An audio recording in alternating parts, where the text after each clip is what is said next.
હું જો ગુજરાતનો સીએમ બન્યો ને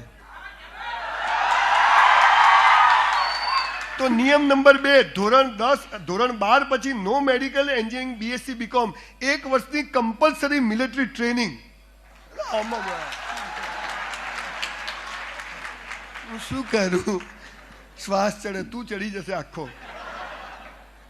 સાહેબ જિંદગી મસ્ત છે, નપાસ થયા, ટકાયા. અને મા બાપોને એક વાત કહું, ખલીલ જીબ્રાને બહુ સરસ કહ્યું છે, બાળકોના આપણે ટ્રસ્ટી છીએ, માલિક નથી. We are trustee of our children, we are not owner of our children.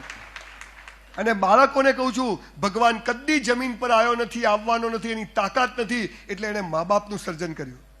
એટલે મા બાપ જ આપણા ભગવાન. મા બાપને પગે પાડીને કાલથી કામે લાગી જાઓ, ફતે ના મળે તમારા ઘર કચરા પોતું કરવા આવી જઈશ. આ પાવર ખબર નહીં. જીવન મસ્ત છે, સાલું કોઈ કહેતું નથી. બધું ખોટું શીખવાડ્યું છે, કન્ડિશનિંગ ખોટું. ના ભગવાન વિશે ખબર છે, ના આ બધું કેમ આમ થાય. ખાલી આખો દિવસ જો રાત ના પડે મજા આવે.